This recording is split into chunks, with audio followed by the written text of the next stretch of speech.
Hola, ¿qué tal amigos de YouTube? Como pueden observar, hoy vamos a tratar el tema de el ciclo de Krebs, el cual es un tema muy importante para la respiración celular y para todo lo que tiene que ver con el metabolismo. Entonces me lo han pedido mucho y pues lo voy a tratar hoy. Entonces, antes de empezar, es importante que este ciclo es la continuación de la glicólisis en organismos aerobios, ¿sí? Y porque él a lo último va a salir a darle los electrones en la cadena respiratoria al oxígeno, que es la finalidad de la respiración celular. Pero en sí, eh, para tratar este tema es importante saber que esto puede provenir de la glicólisis o también de oxidación de aminoácidos o de oxidación de ácidos grasos. Pero continuemos. Entonces, como vemos aquí vemos como una introducción antes de entrar al ciclo, que es como los carbohidratos de que nosotros consumimos en la dieta. La mayor parte se encuentra en forma de polisacáridos, es decir, muchos monosacáridos unidos como la glucosa, etcétera. Digamos, aquí nos dicen que el almidón es un alimento como el arroz, maíz, pan, papa, plátano, banano, entre otros. También nos dicen que la celulosa es otro carbohidrato, pero él no es dirigible porque nosotros no tenemos la enzima para poderlo descomponer. Entonces la celulosa, fibra no digerible. También en forma de disacario como la sacarosa, la sacarosa es creo que el carbohidrato más consumido, o la lactosa, que es el azúcar de la leche. Y ya los monosacarios como la glucosa y la fructosa. Glucosa que puede derivarse de este, y fructosa que también sale de estos dos. No, sale de la sacarosa, y también es el azúcar de las frutas. Entonces aquí decimos que en la dieta occidental el 60% de las kilocalorías diarias se derivan de los carbohidratos. La mitad de ellos vienen de azúcares pequeños como mono o disacáridos. Entonces aquí vemos que la digestión de carbohidratos, que antes de la absorción intestinal los polisacáridos deben hidrolizarse a monosacáridos para poder hacer ahí sí toda la ruta glucolítica o demás. La hidrólisis inicia en la boca, donde la enzima amilasa presente en la salida comienza el proceso de la hidrólisis. Aquí vemos que en el intestino se continúa también con enzimas como la glucosidasa y las amilasas para convertir estos azúcares en monosacáridos, como la glucosa, para iniciar la glucólisis.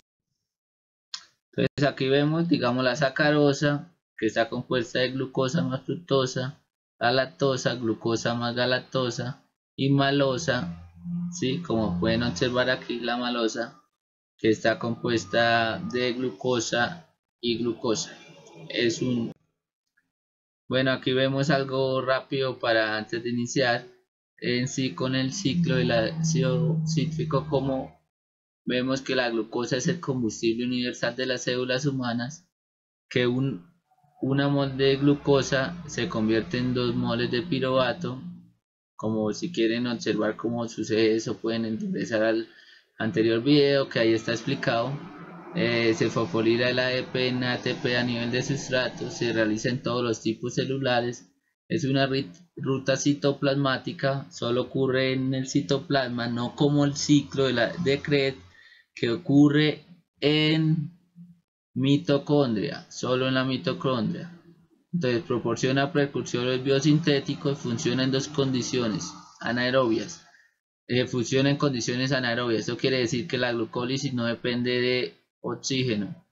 ¿Sí me hago entender? O sea, organismos sin oxígeno, anaerobios o aerobios, pueden hacer la glucólisis. y presenta dos fases, que es la fase preparatoria que consume ATP y la que produce ATP. Eso está más explicado en el anterior video. Aquí vemos las rutas mitocondriales, que es la descarboxilación oxidativa del piruvato. Eso ya es el ciclo de Krebs, ahorita lo vemos más detallado. Aquí como vemos el ciclo de Krebs o el ciclo del ácido cítrico, así se encuentra en muchos textos, o el ciclo de los ácidos tricarboxílicos, que también no es muy común, pero también lo pueden encontrar así. Y por último la fosforilación oxidativa. Entonces aquí vemos la primera etapa. Como sabemos, el piruvato proviene de la glucólisis o puede provenir de otros lados, pero en sí aquí lo vemos que proviene de la glucólisis. Entonces el piruvato ¿sí? se oxida a acetil-CoA, y eso, cuando ocurre eso, se produce un NAD reducido, que como sabemos los NAD aportan 3 ATP, 3 moléculas energéticas, y también en la primera descarboxilación, ¿sí? Como pueden ver aquí se libera CO2, que se va a la sangre para continuar con la respiración celular. Entonces esa es la primera descarboxilación en el ciclo de Krebs. Existen 3 más que más adelante veremos. Entonces vemos que aquí participan 3 enzimas. Es importante que es la piruvato deshidrogenasa, el dihidrolipoil transactilasa y el dihidrolipoil deshidrogenasa. Entonces esto se conoce como un complejo que se llama complejo piruvato deshidrogenasa, que es la que cataliza esta reacción. Pero también es muy importante que sepan que existen cofactores, que sin ellos no se puede hacer esto, como está la tiamina, que es la vitamina B1, el FAT, el riboflavina B2, el NAD, niacina B3, la lipoamida, la coenzima A, ácido pantoteico. Entonces, como vemos aquí, entonces si alguna vez le llegan a preguntar ¿qué pasa si no hay vitamina B3? ¿Hay más acumulación de piruvato? Pues sí, porque si no hay vitamina B3 no puede hacerse acetil-CoA. O si le preguntan también ¿qué pasa si no hay vitamina B2 con el ciclo de Krebs? Entonces simplemente podrían ahí escribir no se produce el ciclo de Krebs, ya que el ciclo de Krebs es dependiente de la vitamina B2, que se llama riboflavina. Aquí vemos cómo se transporta el piruvato a la mitocondria. El piruvato lo hace existe un transportador de piruvato, que aquí vemos que el PDH complex, que aquí vemos que es como la enzima que puede catalizar a acetil-CoA. ¿Sí ve? Piruvato deshidrogenasa, un complejo piruvato deshidrogenasa, enzimas. Son varias enzimas que actúan en esta, de piruvato a acetil-CoA.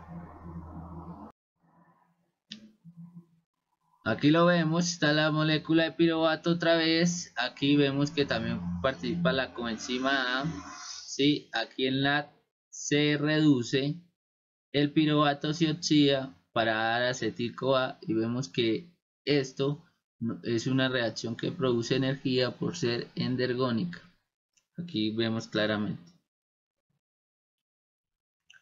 Entonces vemos más características del complejo piruvato deshidrogenasa, que localizado en eucariota, en mitocondria, procariota, citosol, las 5 coenzimas que le mencionabas, las 3 enzimas que hacen el complejo, y la regulación por modificación covalente y alostérica. Se puede regular covalentemente y alostéricamente esto, sea no permitir o permitir. Entonces, después de producir el acetil-CoA, iniciamos lo que en sí sería como el ciclo, aunque es importante que la descarboxilación al piruvato acetil-CoA también es parte del ciclo. Entonces aquí vemos, ahorita vemos más detallado cada enzima que participa, pero aquí vemos que la acetil-CoA, que como saben viene del piruvato, pero si viene una mol de glucosa, aquí serían dos, ¿no? Porque ya saben que una mol de glucosa produce 2 piruvatos. Si quieren ver más detalladamente todo esto, pueden ver el anterior video de la glucólisis. Pero bueno, la acetil-CoA se va a unir con una molécula que es el oxalacetato. ¿Y qué ocurre cuando se une el oxalacetato con el acetil-CoA? Va a producir el citrato. Y es muy importante que aquí actúa una enzima que se llama la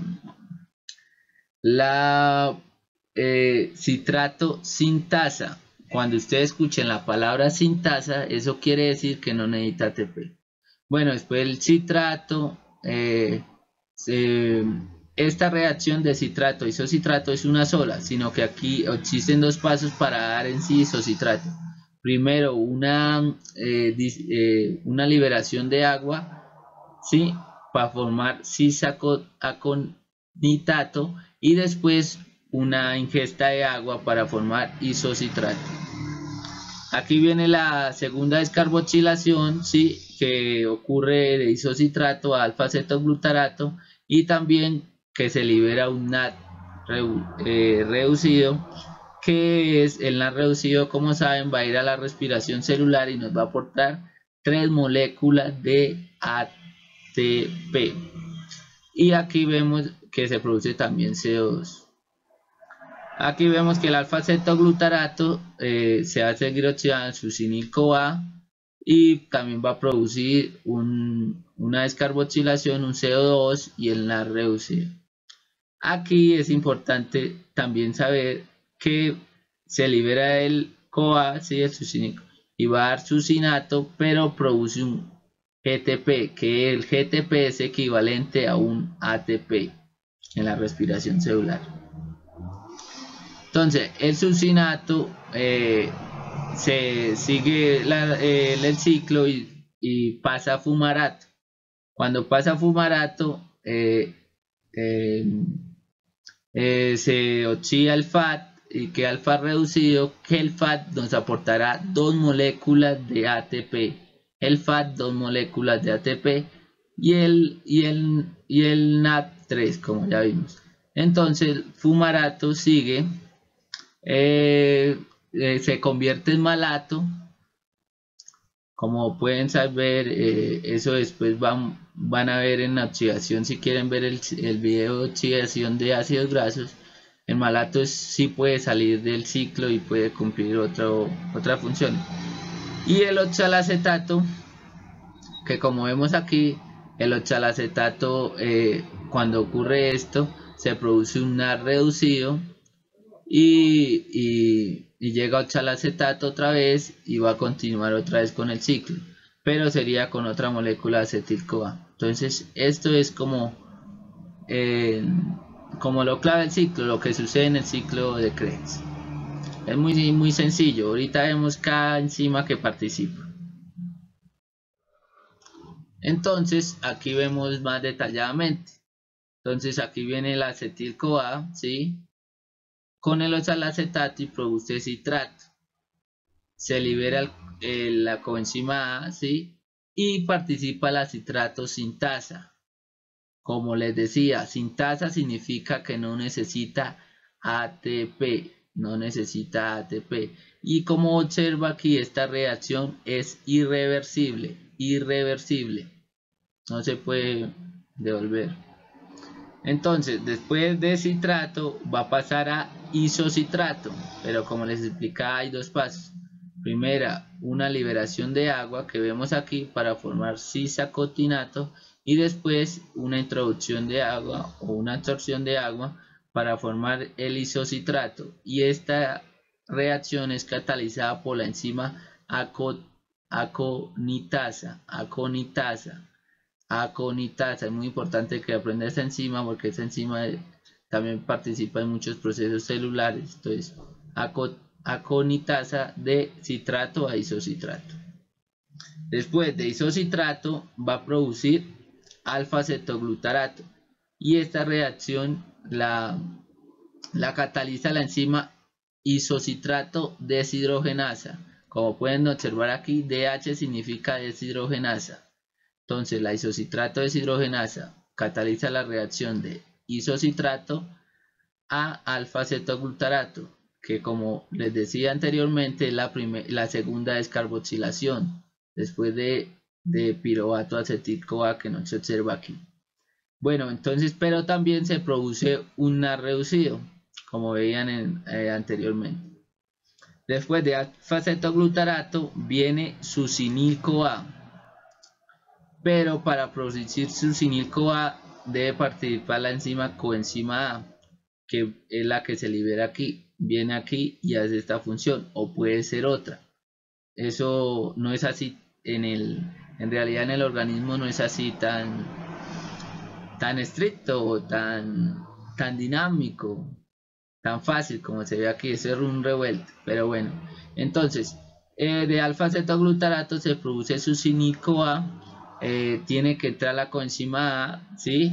Hay una descarboxilación, la tercera descarboxilación, la última descarboxilación y se produce un NAD reducido. Es importante que sepan que esto rojito, si ven estas rojitas, estas flechas rojitas, significa que es irreversible, o sea, no se puede devolver. Después de succinil-CoA se va a liberar la coenzima A, ¿sí? El CoA, y se va a producir un GTP, ¿sí? Aquí la tapa la enzima y es catalizada por la enzima succinil-CoA sintetasa. Succinil-CoA sintetasa. Entonces produce succinato y produce un GTP que es equivalente a un ATP. Es equivalente a un ATP el GTP. Entonces el succinil-CoA, el succinato se va a oxidar a fumarato y esto lo cataliza la enzima succinato deshidrogenasa. El FAT oxidado se convierte en un FAT reducido y el FAT reducido, como sabemos, en la cadena respiratoria nos va a dar 2 ATP aproximadamente. Da 1.5 pero se aproxima a 2 ATP. Y es que es catalizada por la enzima succinato deshidrogenasa.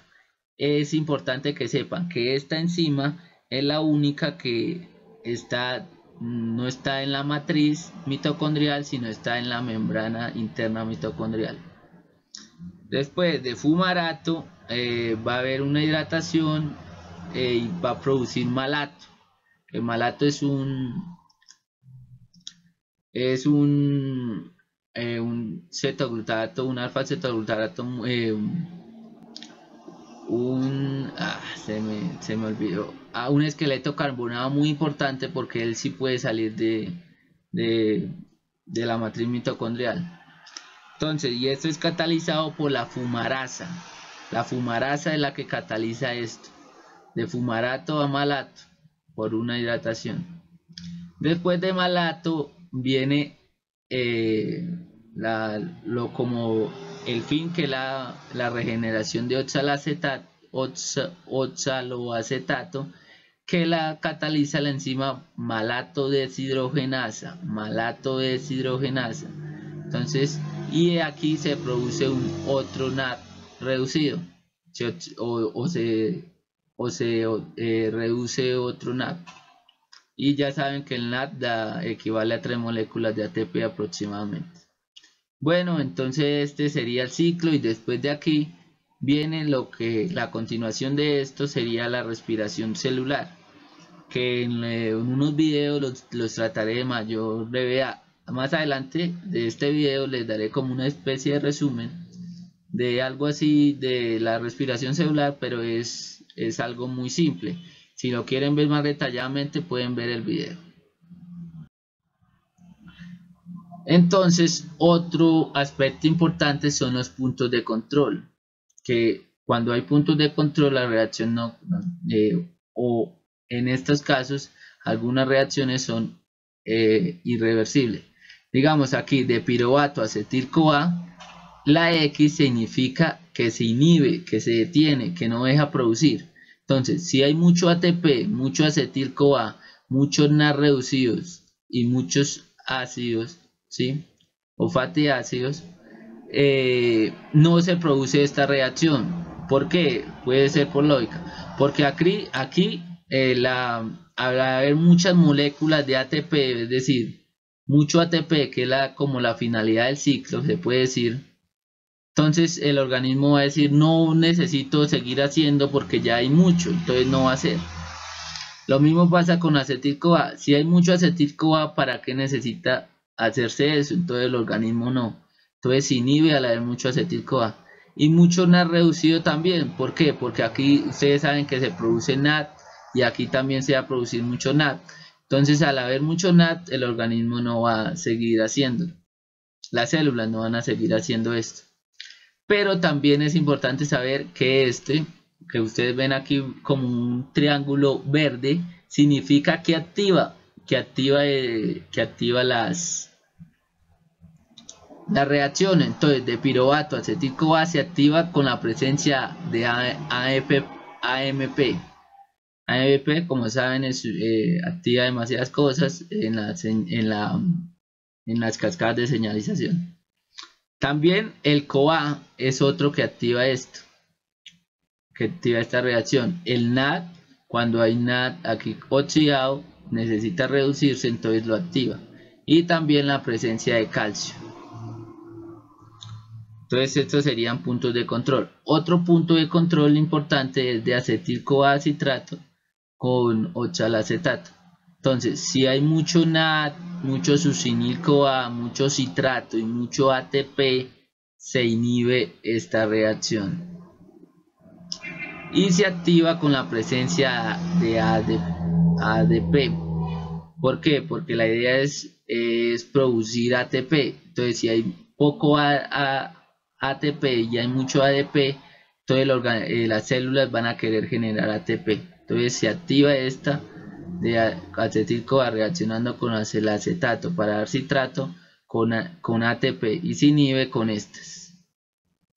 Aquí porque digamos el citrato, al haber mucho citrato lo mismo ocurre, las células no van a querer producir más, porque el citrato puede salirse de aquí al haber mucho y hacer que inhibir la oxidación de ácidos grasos y hacer que se sinteticen grasas.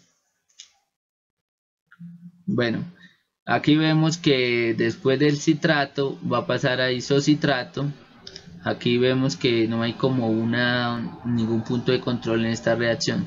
Otro punto de control es de isocitrato a alfa-cetoglutarato, que se inhibe con ATP. Como sabemos, esto va a ser, aquí como saben, es la primera descarboxilación y la primera reducción y la segunda reducción de NAD. Entonces, y el NAD va a producir ATP. Entonces, al haber mucho ATP, no necesita seguir produciendo ATP y simplemente se inhibe. Y se activa con la presencia de ADP y de calcio. Otro punto de control es de alfa-cetoglutarato a succinil-CoA, que igual que esta reacción se inhibe con succinil-CoA, porque al haber mucho, ¿para qué necesita seguirse haciendo?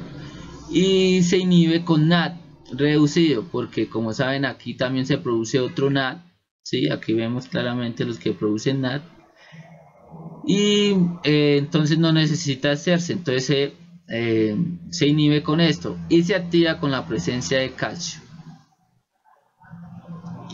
Después succinil-CoA, aquí vemos sigue la ruta, pero no hay más puntos de control. Aquí vemos que el GTP, como les explicaba, equivale a un ATP. Entonces aquí vemos como una especie de resumen. La oxidación de una mol de acetil-CoA produce 3 NAD reducidos de 1 mol, pero sabemos que si viene la glucosa van a ser 2 moles.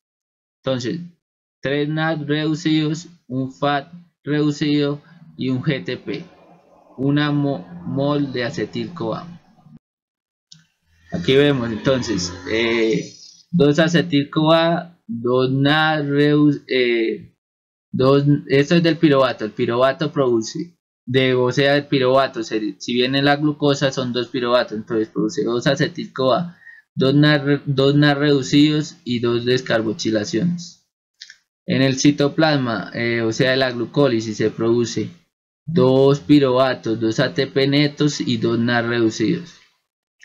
Y el N-CREAT se produce por una mol de acetil-CoA, 3 NAD, un FAT, un GTP y 2 CO2. Total, aquí vemos en total 6 CO2, 2 ATP más 2 GTP, 10 NAD reducidos, 2 FAT reducidos. Entonces aquí vemos el rendimiento energético, ¿sí?, del ciclo. Pero aquí sería solo el ciclo por cada acetil-CoA, que como sabemos serían 2, porque siempre vienen 2 acetil-CoA cuando vienen de la glucólisis o puede ser de otras reacciones. Pero entonces aquí vamos a hacer el cálculo con solo una mol de acetil-CoA. Aquí vemos que produce NAD, aquí vemos las reacciones que producen esto, ETP, y aquí vemos lo que equivale. Un NAD equivale a 3 ATP, un GTP equivale a 1, un FAT equivale a 2, entonces si sumamos esto nos daría 12, para un total de 12 por cada acetil-CoA y 24 ATP en total, si viene la glucólisis. Entonces aquí vemos como un esquema, aquí vemos lo que les explicaba, son 2.5 pero se aproxima a 3 ATP. Lo mismo ocurre con FAT. Bueno, aquí vemos la glucólisis, produce 2 ATP, 2 NAD, o sea, eso equivale a 6 ATP. ¿Por qué? Porque 2 por 3, 6. Entonces, en total por la glucólisis nos aporta 8 ATP. En la respiración, ¿sí?, la oxidación de piruvato produce un NAD, ¿sí? Entonces, pero como son 2, ya sabemos que son 2, va a producir son 2 NAD por 3 ATP que aporta cada NAD 6. Y aquí lo mismo el ciclo del ácido cítrico, este es Krebs, el ciclo de Krebs. Produce un ATP, 3 NAD, aquí lo mismo, 9 ATP, si hacemos 18, si sumamos todo, entonces 38 ATP por mol de glucosa, 38 ATP por mol de glucosa. Aquí vemos la glucosa, piruvato, acetil-CoA, ciclotal, todo. Entonces aquí unas preguntas como para que sepan que si alguna vez les pregunta, entonces dice, ¿mediante qué proceso se realiza el paso del piruvato a través de la membrana mitocondrial en las células eucariotas? Entonces, como veíamos anteriormente, es un transporte sin porte que entra con 2 protones, el piruvato. ¿Y por qué es necesaria la isomerización de citrato a isocitrato en el ciclo de Krebs? Entonces, ¿por qué hacen esto? Y es importante porque el grupo hidroxilo en el extremo se oxida más fácilmente, es decir, que en el extremo que queda el isocitrato se puede seguir oxidando más fácilmente. Por eso es importante esta reacción. Bueno, aquí pueden observar, digamos, otras preguntas. Digamos esta que es muy buena. ¿Cuáles son los destinos finales del CO2 y las moléculas reducidas? Entonces, el CO2 se difunde en la sangre y es expulsado en la respiración. Y los NAD y los FAT van a la cadena respiratoria, como ya les explicaba. Entonces, aquí vemos unos cálculos rápidos para que tengan más claro, ¿sí? Entonces, vemos aquí que lo que produce una mol de acetil-CoA, como veíamos anteriormente, 3 NAD, un FAT y un GTP, eso equivale a 9 ATP, 3 ATP por cada NAD y 9, entonces en total daría 12 por cada acetil-CoA. Qué pena aquí, el piruvato sería lo mismo, pero como saben hay antes una reacción que produce un NAD. Entonces al producir el NAD sería 3 ATP más 12 del acetil-CoA, porque él va a continuar con el ciclo. Entonces por mol de piruvato 15 ATP. Entonces esto es oxidación de una mol de glucosa. Como saben, una mol de glucosa produce 2 piruvatos y un piruvato produce 15 ATP. En total serían 30 ATP. Y en la glucólisis aquí vemos lo que genera: 2 ATP, 2 NAD reducidos y 2 piruvatos. Entonces produce 2 ATP si se usa la lanzadera de glicerol. El NAD citoplasmático, lo que se producen en la glucólisis, son 2 lanzaderas que se utilizan para introducirlos, ya que él no puede entrar al ciclo de Krebs o a la mitocondria solo. Entonces se necesita 2 lanzaderas. Si se usa la lanzadera de glicerol, solo produce 2 ATP, porque esto va a producir un FAT. Y produce 3 ATP si se usa la lanzadera del malato aspartato. Entonces aquí vemos la lanzadera esta es la lanzadera de malato aspartato. Entonces como vemos, este sería el NAD que se produjo en la glicólisis. Entonces un oxalacetato, ¿sí?, se va a reducir a malato, y el NAD queda así normal para transportar los electrones. El malato sí puede ingresar a través de la membrana mitocondrial, y aquí se va a actuar con otro NAD. Él se va a oxidar para dar oxalacetato y nos va a dar lo que queríamos, que es el NAD. Y aquí otra vez el oxalacetato, hay una transaminación con el glutamato. El oxalacetato produce aspartato y esto produce alfa-acetoglutarato. El aspartato también puede atravesar la matriz, la membrana interna de la mitocondria, y vuelve a hacer lo mismo. Ahora actúa con un alfa-acetoglutarato, hay una transaminación, libera su grupo amino, forma oxalacetato y otra vez todo esto. Entonces si se utiliza esta lanzadera para transportar el NAD, aquí vuelve y queda en NAD, es decir, vuelve y queda en 3 ATP, que esta es la lanzadera que se utiliza más que todo en nuestros organismos. Entonces aquí vemos lo que les decía, que como son 2 moléculas de piruvato por mol de glucosa, va a producir 30 ATP, ¿sí?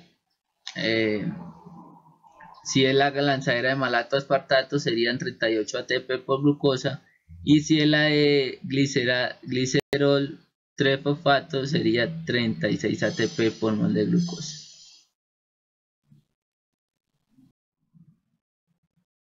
Entonces aquí otra vez se observa la lanzadera, que aquí se ve, o sea, como más claro o no más claro, digamos que aquí el oxalacetato, ¿sí? El malato